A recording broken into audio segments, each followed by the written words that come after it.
Hello and welcome to Instant Transmission, a podcast where we discuss everything Dragon Ball and how overlapping timelines aren't even a little annoying. Tonight, we're jumping into another Dragon Ball Z movie review as we give our thoughts and opinions of Dragon Ball Z: The Tree of Might. Put on your finest flannel and grab your sharpest axe because we're about to start chopping away at the Tree of Might. I'm your host, Dayton, and once again, I'm joined by my co-host, Todd. Hi. And tonight's discussion is focused on the third Dragon Ball Z movie release, The Tree of Might, which takes place canonically only God knows when. I don't know if there's really too much to introduce here, Todd, so was there anything you wanted to add before we got things started? There's really not a whole lot about this one. I think it came out in 1990, if I saw correctly. But beyond that, we can kind of get right into it. Yeah, and actually, I think I mentioned last time, this one came out with the first strike box when they re-released it over here with the dub in the early 2000s. Oh, yeah, that's fun. But yeah, the movie begins with some sort of mysterious round spaceship flying through space towards Earth as we show Bulma, Oolong, Krillin, and Gohan setting up some sort of camp to cook some food. The crew camps for the night as the spaceship makes its way through orbit, crashing down into the Earth and starting a forest fire. Yeah, in this, so I'm just going to say right now, the pacing for the first half of this movie is a little bit rough, so we can probably bounce through most of the details in this one. I think the primary notes in this first part is basically that a forest fire starts. Our heroes put out the forest fire, saving a dragon, Icarus, and they decide to go pick up to collect the Dragon Balls to wish the forest back to its normal state. Isn't this just like a weird thing to use like the Dragon Balls for? Like, don't you feel like a forest fire is kind of a natural event? Because at this point, our heroes don't know that some spaceship crashed into the Earth and started it. They just came outside and there was a forest fire. Yeah, I don't know if it's like a way to just get Shenron on screen. I don't know if it's because they just want to find a way to get the Dragon Balls involved because it's the namesake of the show. It feels a little bit strange for sure. Well, and to make things even worse, collecting the Dragon Balls is already trivial. The Dragon Balls are actually collected during a montage that's used for the introduction. And so we get that familiar electric guitar that we've seen in the other Dragon Ball Z movies, but it's played over a montage of our heroes just collecting the Dragon Balls. So we've got all 7 collected in like 2 minutes. And they do summon Shenron. Shenron here looks pretty cool. And in fact, you kind of get a scene of like the little purple dragon Icarus flying at Shenron as if to attack him, that part I did think was kind of funny. Shenron about ready to like tail bitch slap this tiny purple dragon, and Gohan saves him. But they do wish for the forest to be returned back to its normal state, and everything is right in the world. Yeah, and so the forest is better. Gohan has a new baby dragon named Icarus. And we see the little flying thing that crashed into the Earth was actually some sort of weird probe thing with like spider appendages. We never see it again after this, so don't worry about it. But it's communicating with a ship full of what can only be described as Saiyans who are on their way towards Earth. And they mentioned something along the lines of the location being perfect for the Tree of Might, and that Kakarot has not been doing his job since he was sent to Earth. Yeah, this is interesting. I mean, for anybody who wants to get nitpicky, it's hard to say if any more of these guys than kind of the main bad guy is a Saiyan here. Some of them are like, there's like a robot guy. There's a couple guys who look very, very alien. But we'll get to talk about those guys a little bit more as we get a little deeper in here, as we kind of see Goku and the others. I mean, they're basically just relaxing at home. They find a spot for Icarus to stay in the woods. For a movie, it feels like there's actually kind of a lot of filler. This whole first half of this movie. So I told Dayton, I was like, yeah, I really like the first three Dragon Ball Z movies, including the Tree of Might. Like I thought they were really good. Watching this again, I probably haven't seen this in 25 years at least. The pacing in the beginning is really rough. It's very, very slow to actually get to the events and like the action for this movie. I, it's kind of funny because at this point, I'm already kind of because we're like 20 minutes into the movie at this point, and not really a ton has happened. And I started feeling bad because I knew you liked this movie. I was just like, I'm not digging it so far, but like, I don't know. I guess maybe it gets better. But it's at around this point that Piccolo and Yamcha sense an evil energy on our planet. It's the Saiyan crew, or at least the crew wearing the Saiyan armor. And they found a location for the Tree of Might, and they toss this bean down into a ravine where it starts rapidly expanding. Yeah, we kind of get a shot of, I mean, the tree causing all kinds of destruction, like destroying towns, and we get the impression that this tree is actually sucking the life out of the earth. I think the our bad guys here, the Saiyan antagonists, they basically express that, oh, there's a bunch of life on this planet, so it'll be perfect for the Tree of Might. And they also, some point in here, mention Kakarot. They say, oh, Kakarot clearly didn't do his job. They're like, well, maybe he got killed. And then kind of the main bad guy here is like, I don't think so. Saiyans are very strong, and they actually get a reading from one of their scouters that, oh, there's this big power level. That has to be Kakarot. Yeah. And when this tree expands out, eventually, we see it, its colossal vines spreading and crashing through the surrounding landscape. We see them plunging down and back up through the earth, destroying everything in their path. Until eventually the tree sprouts up and it dominates the entire horizon with its incredible size. And it's at around this point that we get a little scene of King Kai even noticing something happening to the earth. Yeah, and I mean, King Kai kind of basically radios Goku, saying like, "Hey, there's this big tree. It's fucking up your planet." And so Goku rallies the troops. They go to this massive tree, and they try to blast it. We've got like Yamcha, Tien, Chaozu, Krillin, and they blast the tree to zero effect whatsoever. And as they're kind of trying to decide what to do, you kind of get the impression that Goku kind of like either senses or hears something, and they fly up into the tree and find our bad guys. I I think most of them. So we're watching the dub version. I think most of them in the dub largely go unnamed, but we've basically got like one big brute guy. There's a robot guy.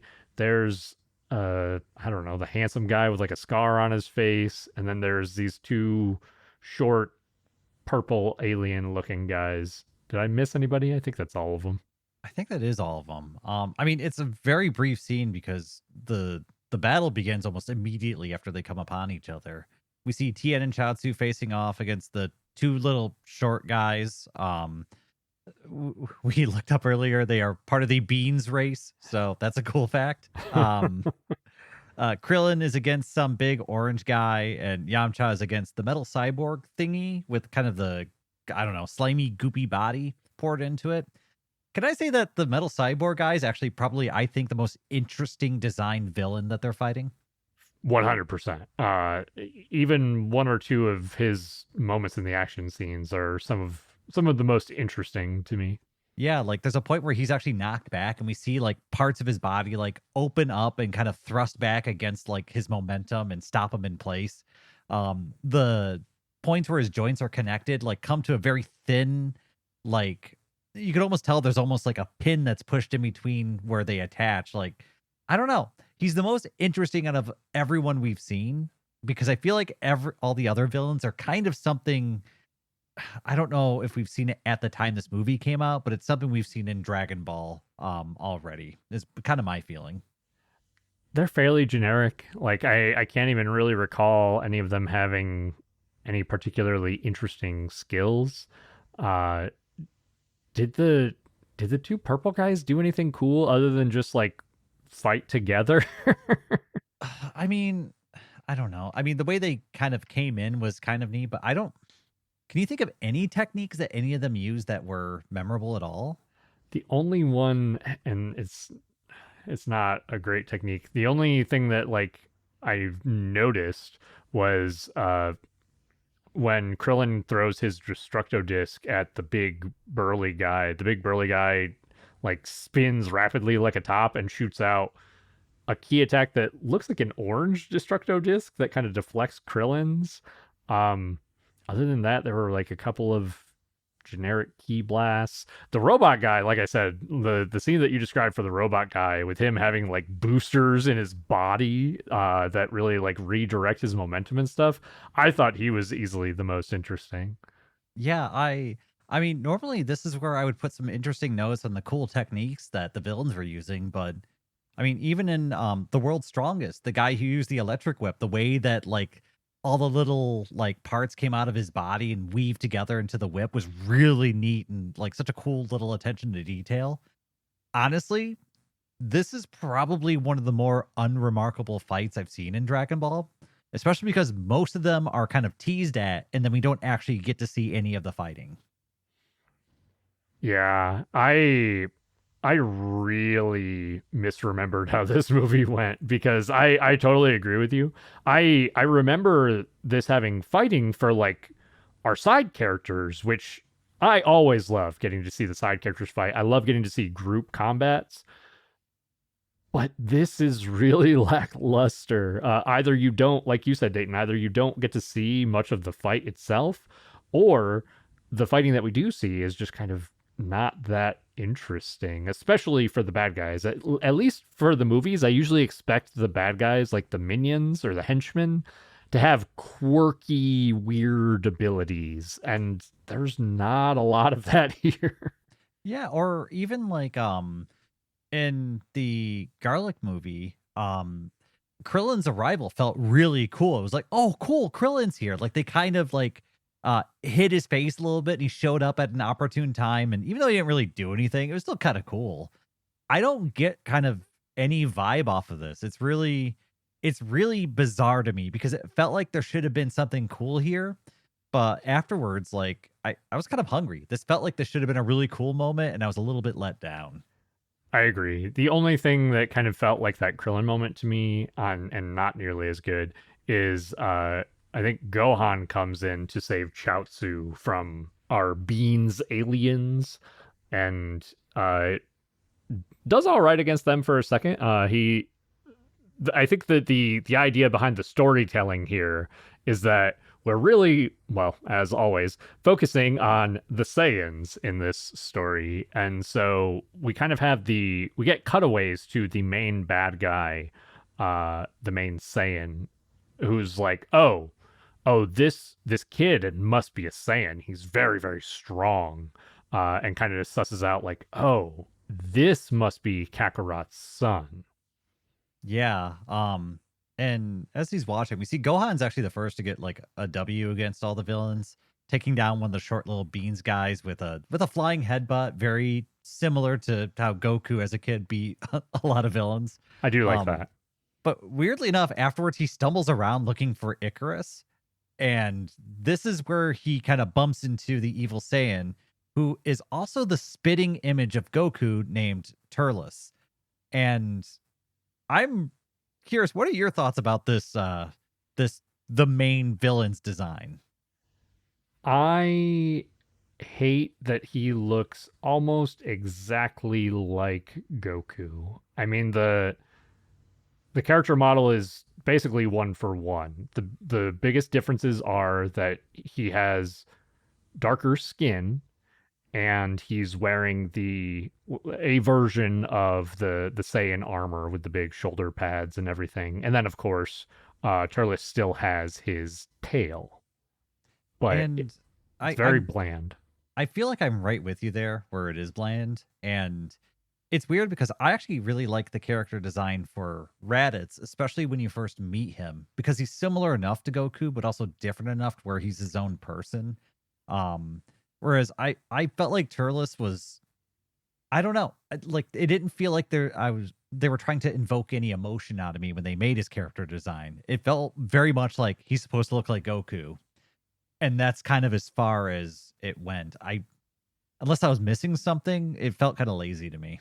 Like, what is the implication here, right? Like, I kind of feel like they made him look like Goku just to indicate, hey, these guys are both Saiyans, but there's no indication that there's any sort of like familial ties. Like, is this guy, another brother to like Raditz and Goku or I was what? expecting a reveal like that this entire time, which, spoiler alert, we don't get that. I'm sorry, but I really need to bring this up because it drives me nuts that there's no reason for this guy to look like Goku.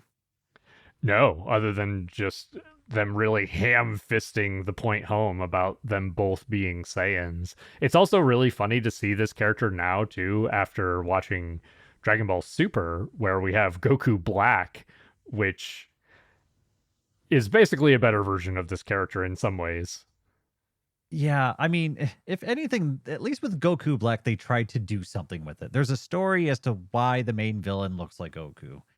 Here, there's nothing. It's based on nothing. It's not bringing any questions or answering anything. It's just, hey, he's a Saiyan who looks like Goku. I mean, maybe you could say that they're trying to like draw a parallel between like this is what Goku could have been, but I'm stretching because there's no indication that I should be thinking that. Admittedly, I think that you do bring up a good point because I think that is probably what they're going for here. But like you said, it's not really. We have to kind of infer and assume that that's what's going on.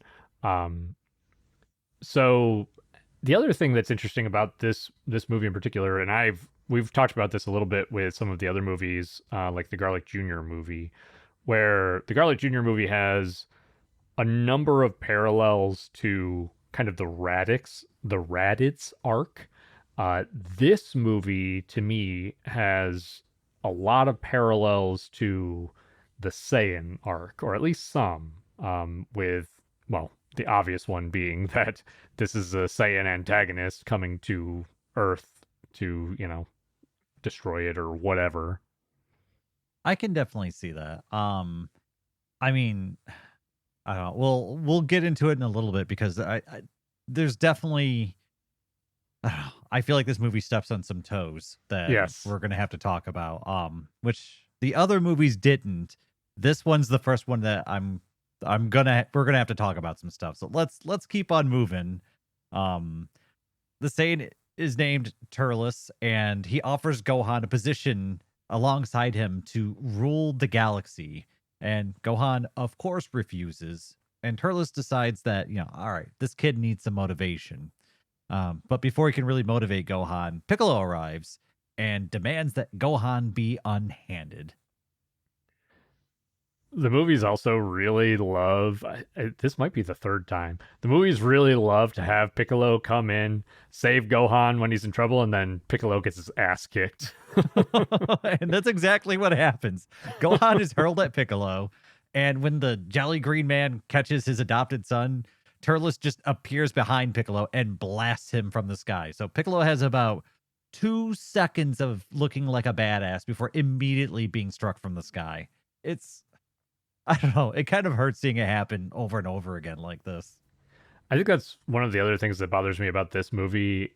I think it happens in some of the other movies too, but it maybe feels the most egregious in this one, where you have fights for our side characters. Like pretty much all of the side characters on the protagonist side are here, Piccolo included. And our side characters do next to nothing. I think Gohan is the only one. Like Gohan beats one of the Beans guys, and then all the other Z fighters get their asses handed to them until Goku can actually fight them.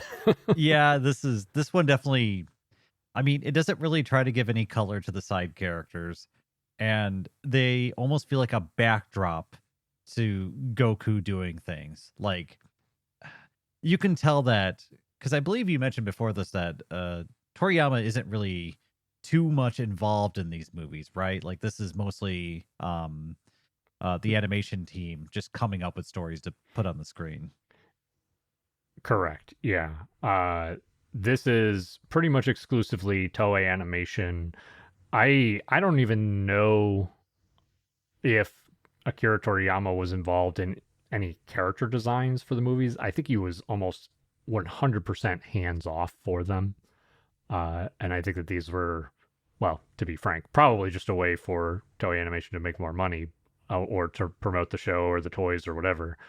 We need more Dragon Ball content. You got to milk that thing dry. 100%. But I mean, some of them are fun. I enjoy some of them. But yeah, this one feels more bland than the other, at the very least, than the other two that we've already watched, right?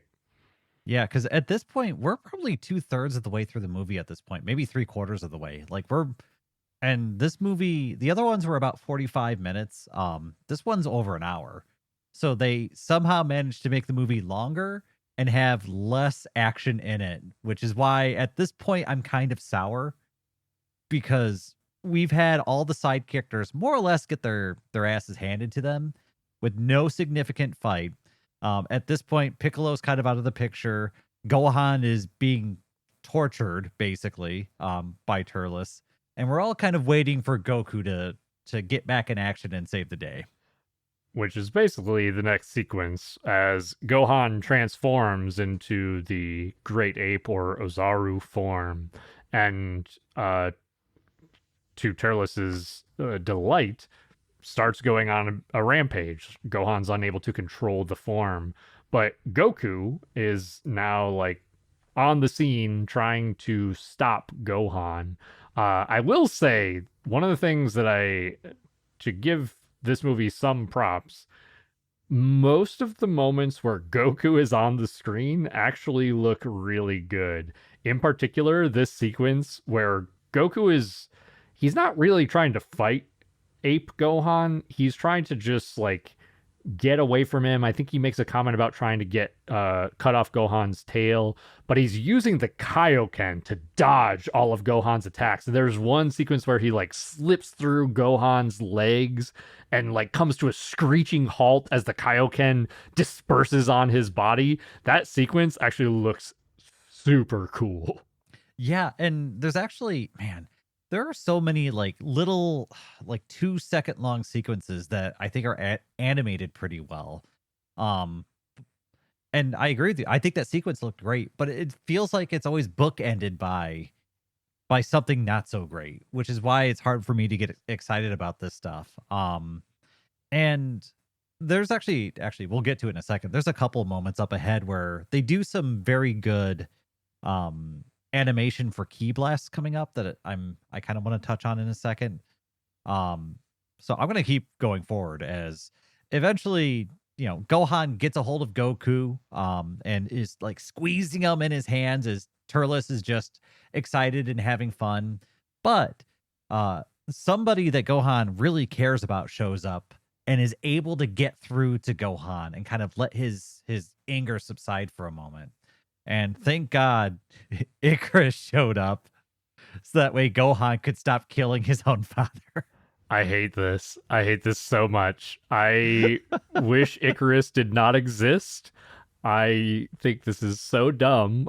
Like, I just started dying laughing. Did this really happen? Like, like Gohan has known this silly purple dragon for like what, a day or 2 or 3, maybe a week. Yeah. And like he'll beat the snot out of his own dad, who is very easy to identify in his bright orange fighting gi, but Gohan stops and recognizes this dragon and is like, "Oh, you're my friend." I just started cracking up. Like, all right, well, at least there's somebody here that Gohan cares about. And Gohan actually like lets go of Goku and is like playing with Icarus. Like his feet are going up in the air while he's in giant like ape form. And I'm actually with Turles on this one. I think this is not great. I'm not here for this. And so, like a very good Saiyan and someone who properly knows how to advance the plot, he takes Icarus and blows him up. Thank you, Turles. Thank you from everyone in the Dragon Ball fan base.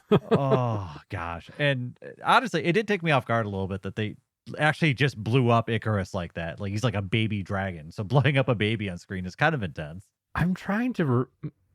I can't remember if we see Icarus towards the end. I think we do, don't we? They don't wish him back, do they? I don't know. I'm gonna. Great question. We'll have to circle back on that. I don't remember him being wished back though. I can say for sure. I know that Icarus appears in other movies, so it's Okay. very interesting because it really looks like the dragon gets blown up. Yeah. Icarus gets blown up. Gohan begins to rampage, but this time he's finally setting his gaze on the correct target. And we see him kind of leap towards Turles, who's not even afraid of this Ozaru Gohan. And he launches some sort of weird circle attack, which I don't know what it's supposed to do, but Goku seizes the opportunity to cut Gohan's tail off while he's distracted. And Gohan almost instantaneously reverts back to child form and goes through the circle of the attack. I'll be honest, I actually liked this. I liked the way that Goku stopped Gohan from basically getting murdered. And it kind of at least progresses the action here a little bit. It's just weird to me because when Gohan had his tail cut off against Vegeta, he couldn't transform back in time to prevent himself from crushing Vegeta. So it's kind of, I don't know.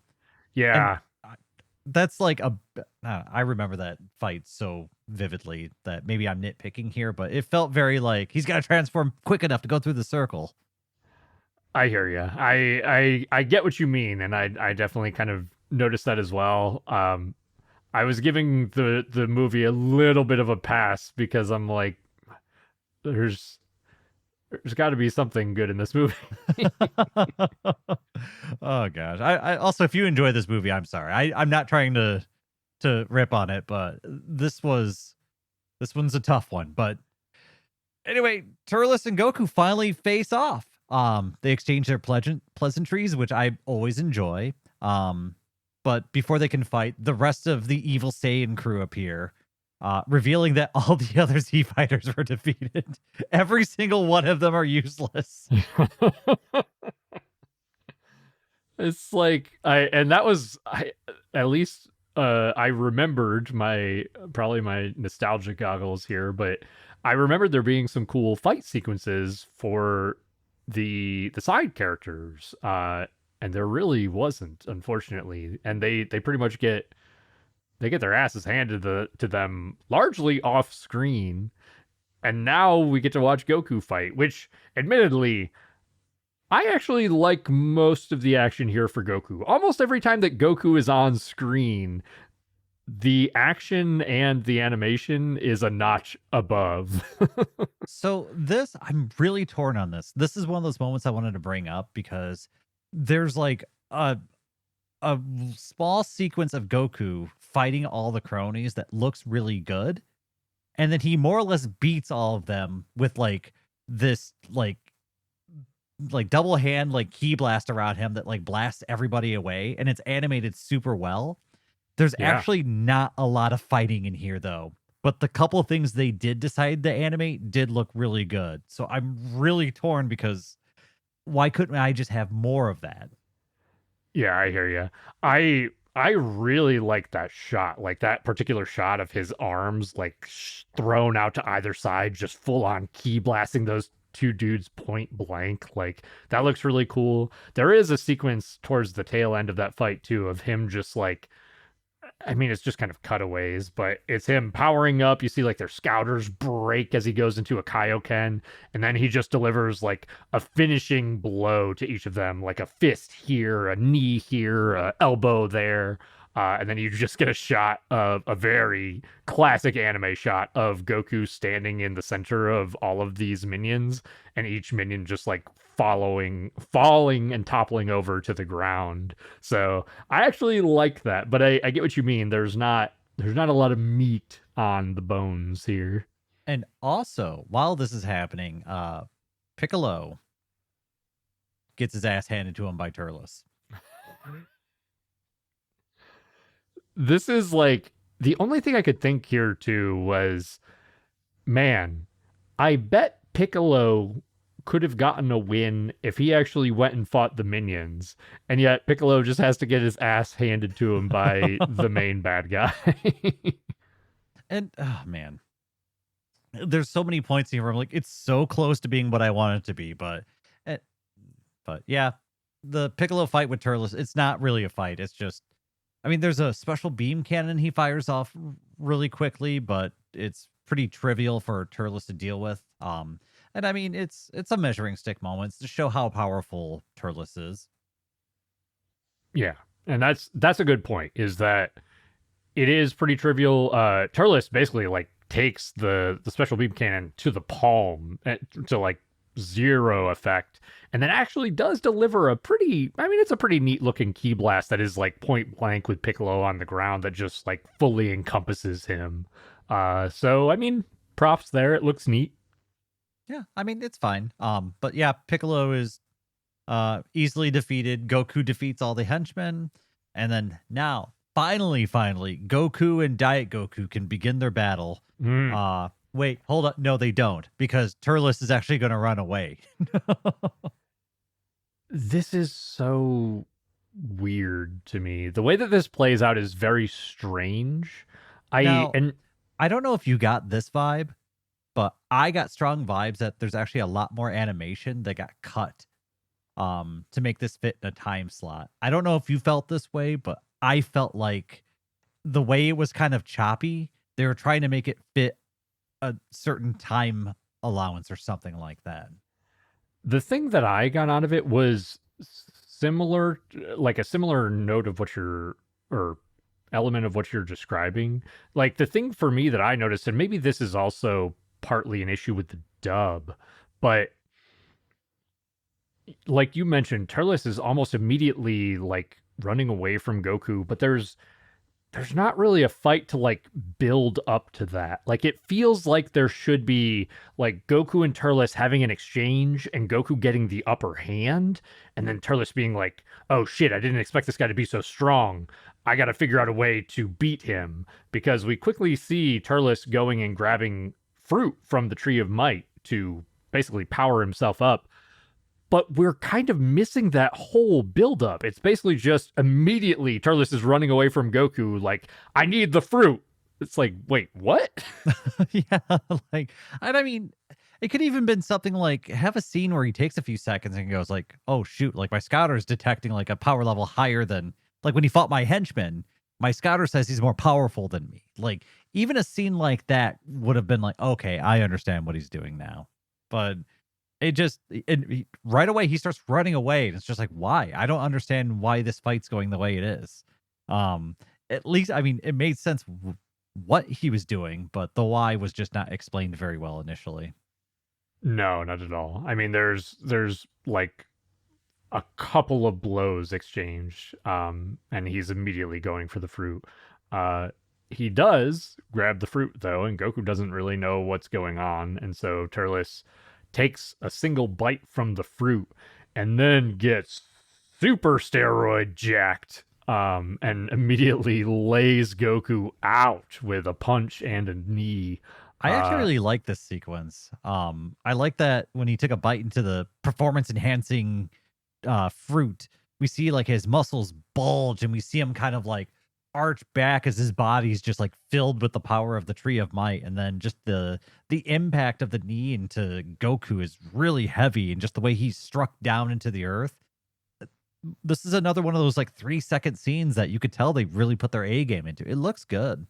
I totally agree with you, and even like the tail end of it as he blasts Goku down into the earth. That's one of the key blasts I want to talk about. The way the motion of the key energy looks so good. Yeah. I wanted to talk about that briefly too, because yeah, Turles is just like with a single hand blasting multiple like purple key blasts that like wind around one another. It looks really cool. Yeah, it's like when Goku did like the key energy from both sides of him, and then this key blast right here. It's weirdly one of the better animations I've seen for key energy in all of Dragon Ball in those two sequences. Like, and this movie isn't super high budget or super new or anything, but just the way they did it just looks so good. Also, I'm gonna bring this up way too often, but this is why like I think animation like this is able to like give me more emotion than like some of the 3D stuff, is because you're able to put that artistic flair in something and give it some motion and character that right here we're able to see that really stands out like above everything else around it. I totally agree with you. I definitely prefer. I don't know if you would call it hand animated, but I like animated over 3D animation. It's just an example of when the hand just really steps it up to that next level, and I love it. But also we get a cool scene kind of piggybacking off of this for the first time, where we see Goku break some rules. It looks good. Can I say that it looks good? Even though this scene also really, okay, I'm not gonna lie, this scene kind of pisses me off. This infuriates me. Goku stands to his feet, and we see him roar as he goes into a Kaioken times 20, and then flies towards Turles and fails to land a single blow. I'll say this. We are watching the dub version. I'm going to hope and pray that this was a dubism and not actually in the original Japanese version. Because the fact that, so as Dayton said, it's so hard to tell where this movie lands in terms of time in the timeline for Dragon Ball Z. Of course, these are, these movies are non-canonical and alternate universe, whatever you want to say, but this has to be somewhere around the Saiyan arc period in terms of who's alive, in terms of abilities that they're using. Like, Goku knows the Kaioken, so presumably he's been trained by King Kai. Uh, Tien and a bunch of other people are not dead from the Saiyan invasion. I don't know. It's hard to figure out. But the important part is this is definitely before the Frieza arc. And if they released this movie and had Goku use the Kaioken times 20 in this movie before the Frieza arc, where in the Frieza arc, Goku fighting Frieza uses the Kaioken times 20 for the first time, and it's a huge reveal to express that he's been using it and is still woefully outclassed. I hate that they use that in this movie. Well, and I don't know. It's okay. I want to step it forward just a little bit because there's also something that ties in with this that I need to bring up. Goku is basically struck down in like one or two blows from Turles, and Turles is like standing on Goku, and there's this brief conversation about how he doesn't know who Kakarot is. He's Goku. And so this whole thing doesn't make any sense because the times 20 is what he used against Frieza. But if this was after the Frieza arc, he would have access to Super Saiyan, presumably. And then him not knowing who Kakarot is doesn't make any sense because he has the Kaioken, which means that he was called Kakarot by Raditz. Like, this is probably, and I agree with you, I hope this is a dubism because this cannot make any sense. Canonically, this cannot be placed anywhere because all of these events can't be happening at the same time. I can't wrap my brain around it. Yeah, I'm gonna keep my fingers crossed and just hope that both of those things are just dubisms. There's definitely this is definitely an older dub work. It's a little bit rough on the dialogue as well, but my hope is that's where those two things come from because it's a little bit silly. But at this point, I mean, even in his supposed Kaioken times 20, Goku gets his ass handed to him by Turles. And Turles is basically like ready to he grabs another piece of fruit. He's ready to eat some more fruit. But Goku's like, well, I'm gonna try the spirit bomb because that's worked every other time that I've used it, right? Yeah, he attempts to summon the spirit bomb while the rest of the Z fighters, which by the way, this is like one of the most like, hey, we're the side characters as they all like float up onto the screen and Uh, they proceed to get, I have in quotes here, their shit shoved in order to buy time for Goku. yeah. And you know, there are moments where I actually like where the side characters kind of like buy time or help in these sorts of like big fight situations. Just doesn't feel good here. Like it just they're not it doesn't feel like they're contributing hardly anything in this movie, unfortunately. I don't think any of them are given the time of day is like the big issue. I don't mind if they lose. That's never been my issue with this. It's that I you want to see them rising up to that fight. You want this to be a page in their journey sort of thing. Even if they lose, you want to see the acts of heroism that they're capable of. But they're just written as side characters here, and it's hard not to notice it, and it's hard not to be a little let down by the lack of care that was put into their writing. Yeah, I very much agree.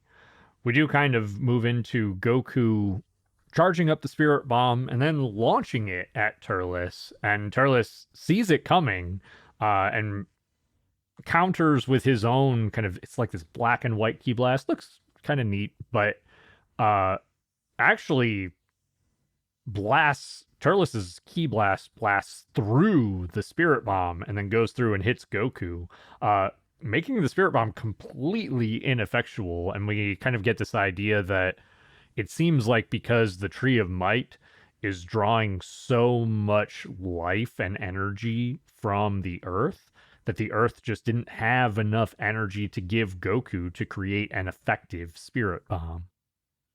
Yeah. And so at this point, kind of the ace in the hole is done, and our heroes lie all but defeated, but not yet. Goku is hallucinating a little and eventually struggles to his feet, staggering over to what is one of the fruits of the tree. But also he staggers over towards Turles and then roars that he has the power of nature inside. And the two exchange key blasts. Turles is blasted through. The tree explodes, and I don't know what is actually happening right now. Specifically, this is, at least I believe, another spirit bomb, at least based on the visual here, from Goku, that is. And the actually, well, I don't know. It is kind of hard to tell that. I'm actually like pulling up the visual here, and it's, I don't know. My assumption was that this was supposed to be another spirit bomb because Goku then afterwards explains that he was able to draw on, I think he specifies that he drew on the Earth's energy that the tree stole. Yeah, it was it. There's some dialogue from King Kai that says that Goku absorbed energy from the tree because he was brave, and that's why he was able to defeat Turles and restore balance to the earth. It's a little weird. I do So like, I think what they were implying is that Goku had one of the fruits, but because he didn't actually eat it, he was able to draw on the energy of the tree itself. yeah, it, the implication that I was kind of pulling from that is mostly what you said, but also that he was using that to, like, because his first spirit bomb was pulling energy from the earth that had lost most of its energy, that Goku was then pulling the earth's energy through the tree or through the fruit in the tree, and using that to power his spirit bomb this time. it's a little weird. It's a little hard to follow. I do like the visual though of Turles getting fucking like lightning rocketed through the middle of the tree. Oh, he was flying through the tree? Is that what was okay? I just thought he was yelling and screaming because he was dying from energy. So I that would make more sense. At least the impression I got from the visuals is that I'll trust Goku, you. I'll trust you. yeah, I mean Goku basically like hits him with this ki blast or spirit bomb, and then that like shoots and launches Turles up into the tree, and then you kind of see like the wood splitting around Turles's body as he just like rockets up through the tree, destroying it. Yeah, and then the tree explodes. Its energy kind of rains down across the earth, and everything is more or less destroyed. We get some shots of everyone being happy and camping again, and the earth being green and once more full of life. And that's the end of the movie. This movie's wild, man.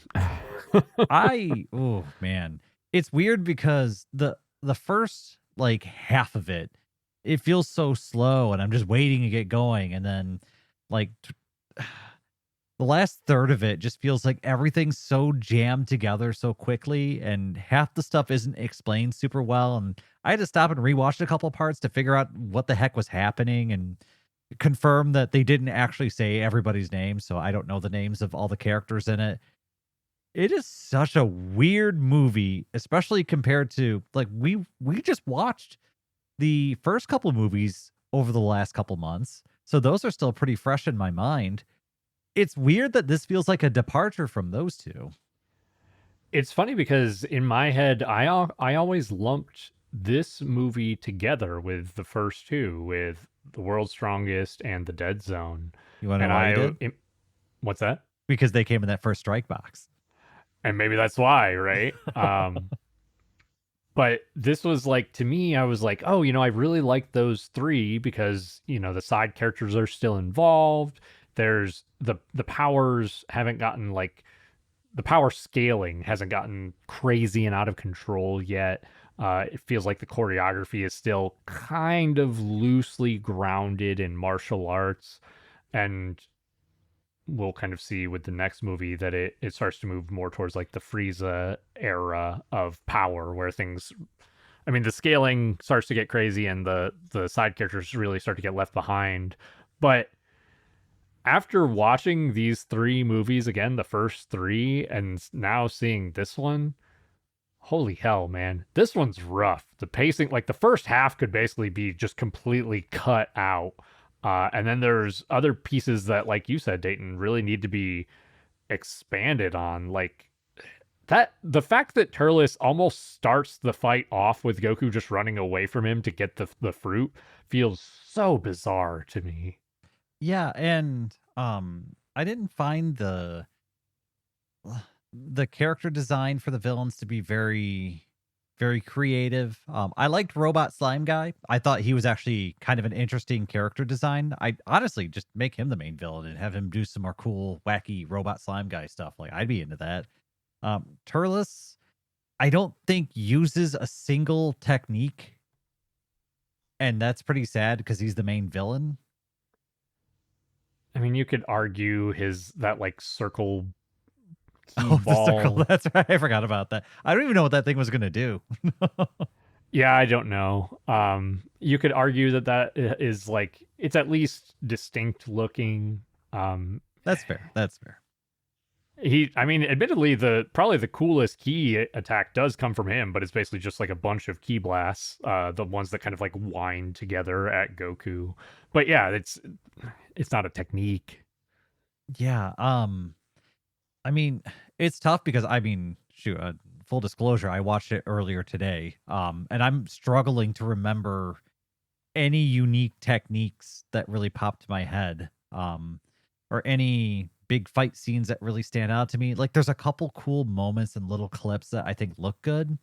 But largely, I think this movie's a little bit more forgettable than the other two we watched. And I more or less like the garlic movie, and there's actually some really cool stuff that happened in The World's Strongest. So I kind of like that movie, to be quite frank.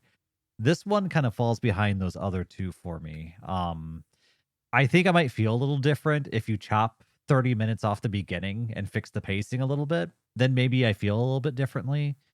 But I don't know, at least in the other movies, I felt like the side characters got a little bit more justice. I mean, in the Garlic movie, Kami actually had a pretty prominent role for a part of it, which was kind of cool.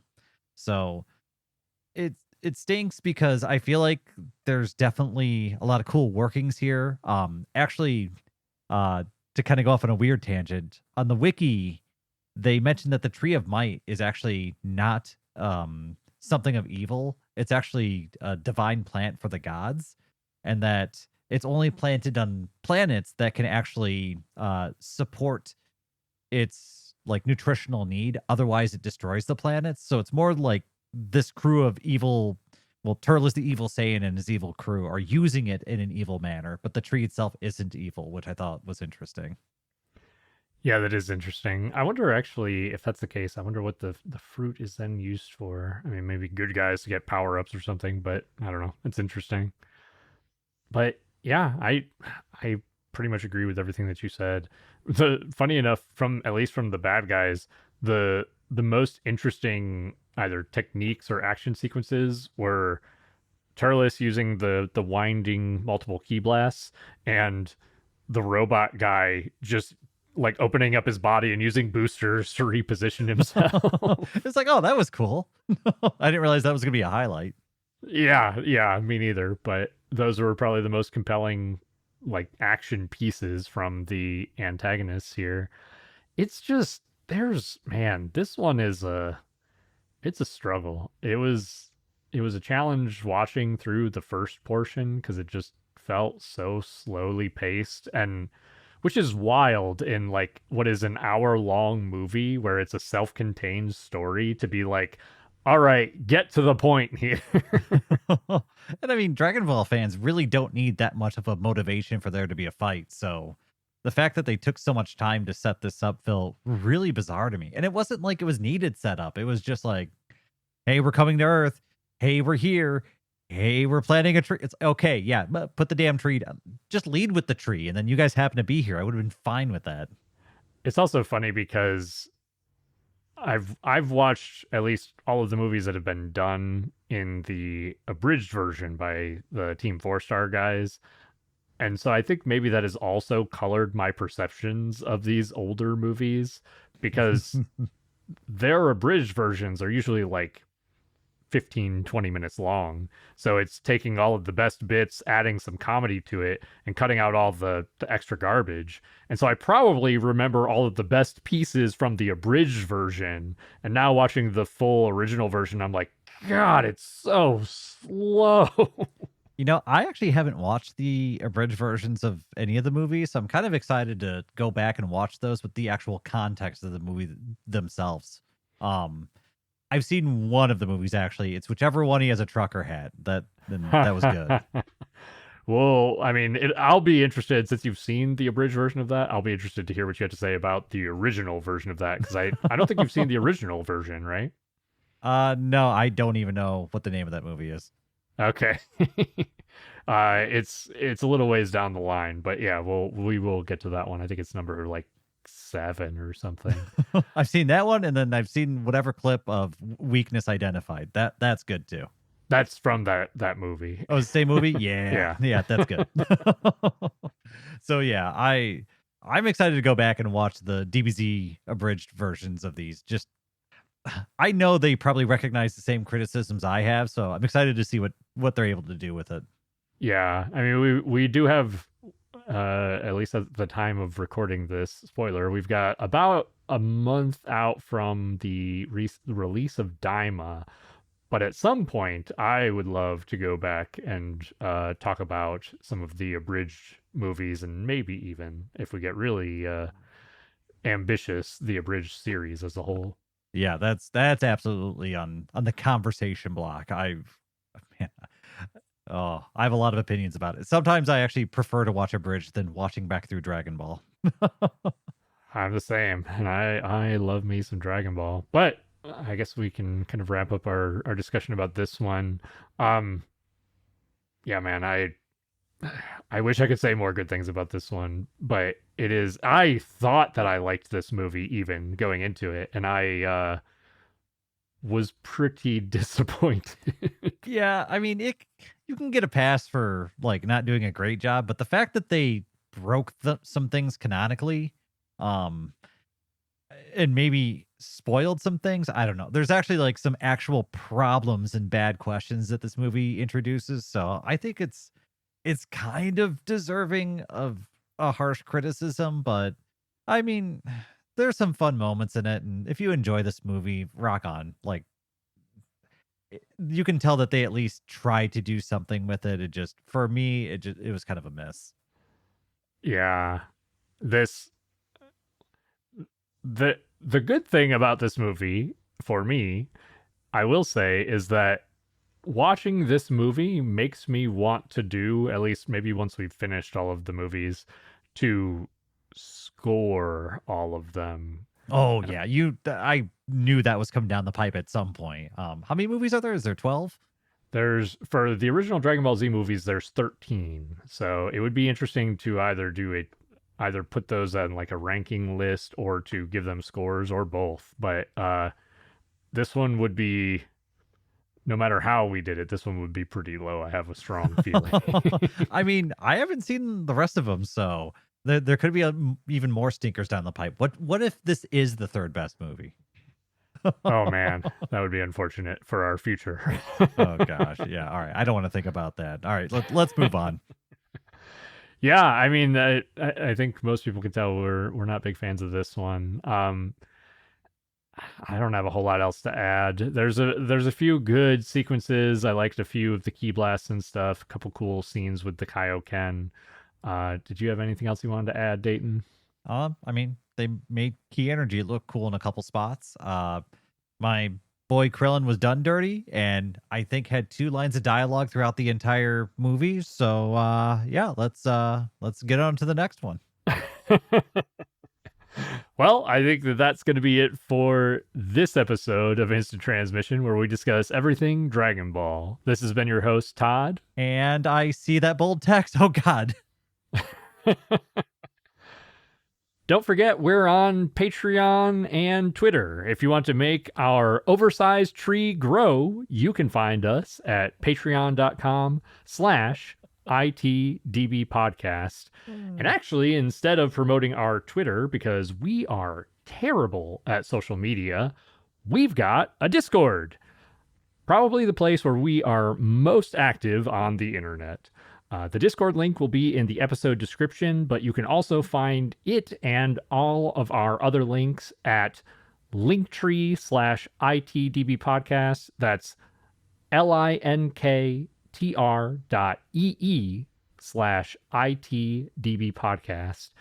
Thank you all so much for your support. Yeah, the Discord's probably the best spot, especially because my phone's already synced with it and messages popped up. Yeah, definitely go there. Makes it so much easier for us. But be sure to join us next time as we cause a massive flame war and rank all the Dragon Ball transformations. Yes! That's right, it's tier list time. Dayton and I will discuss each transformation's pros and cons, come to a consensus about where to rank them, and kick each other in the sensu beans when we disagree. Will your favorite transformation make it into the coveted Z tier? Will missing eyebrows be the difference between A and D tier? Does swole-ass Roshi count as a transformation? Find out next time. And to all our fellow Dragon Ball fans, stay safe out there, and remember to keep rocking the dragon.